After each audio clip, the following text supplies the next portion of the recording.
Hello guys, so welcome back to the channel. Today we're going to be looking at the Gerber Armbar drive.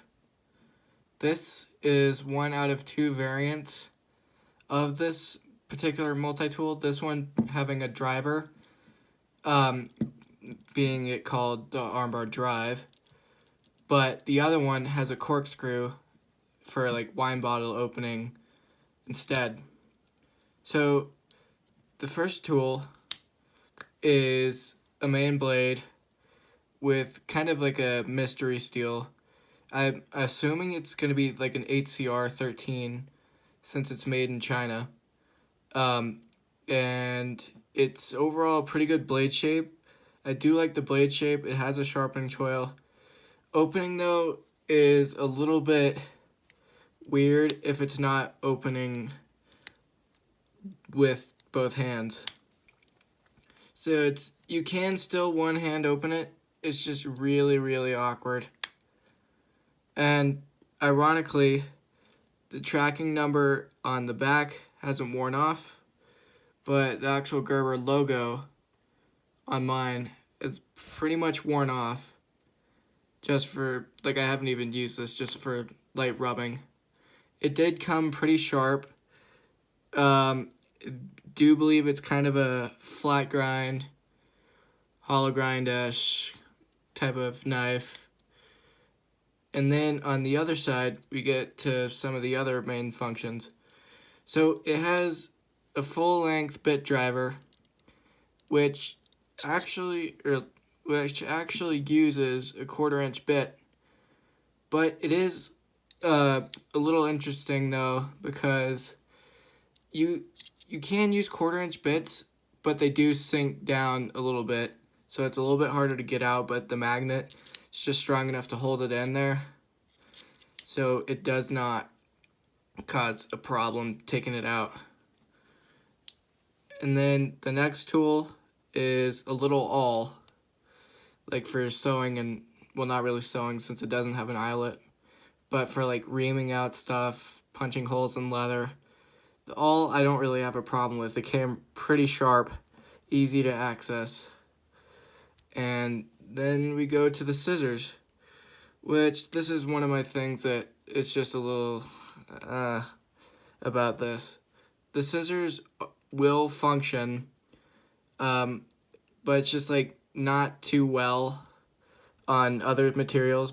Like cardboard, for instance, will struggle because it has to push over this lip. It's not like straightforward, really. And then it's a little too shallow opening. Like I would like it if it opened up to here a bit more and then just worked a bit better. These will go by for normal everyday use though, and I forgot to mention all these tools don't really lock, not even really a slip joint. I'll get to that in a minute. And then on the back here has like a little hammer surface, sort of pry surface. But with the hammer, I don't think I would really use it on anything too intense because it's on a little pivot point here for your little pry bar type thing and then your bottle opener. Overall, it's all right. It's just, here's some of my gripes. So first of all, the driver doesn't really lock into place.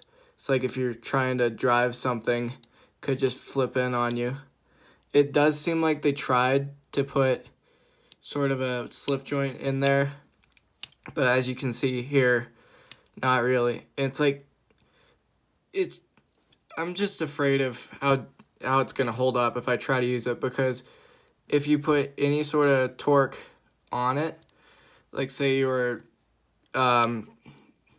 like things move, like see how the scissors are moving, and then it wiggles quite a bit, and then the bit holds in there, but there's enough movement in there to it where it wiggles, and that would drive you a little bit nuts.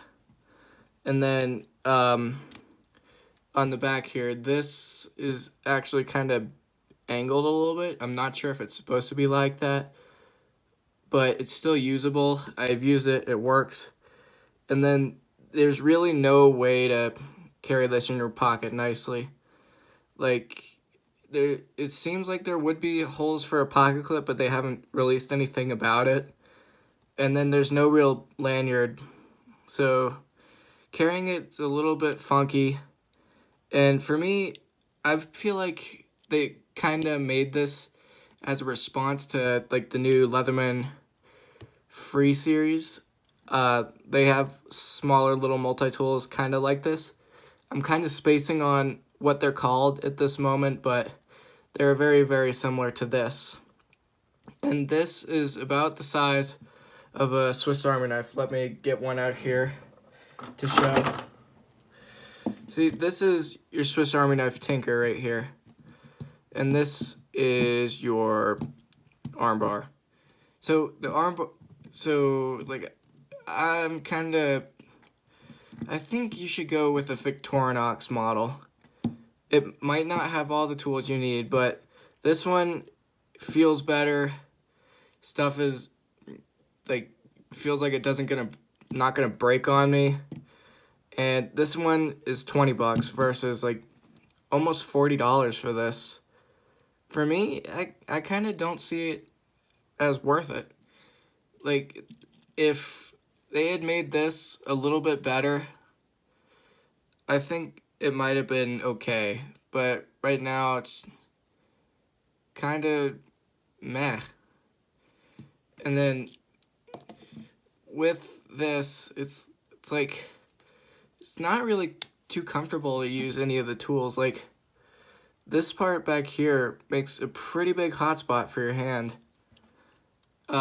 And then it makes my knuckles kind of hurt to hold on to this. Lockup is good though, no real blade play.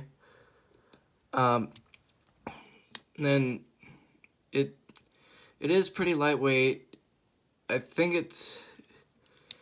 it just could have been better if they spent more time thinking out the design a little bit and places that it could have been made.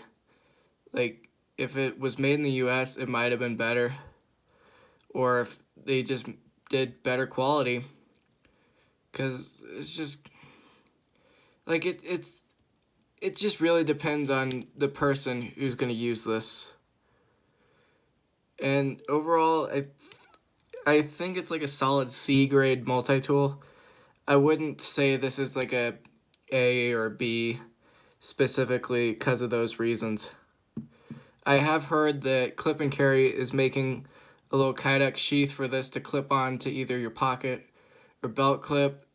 I probably won't get it because I don't carry this much.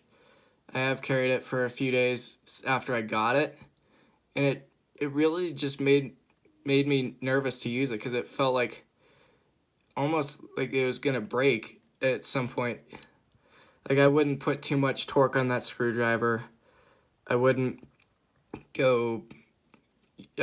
use this blade unless you have a sharpener and stuff like that. Thank you guys for watching. This has been a review of the Gerber Armbar drive.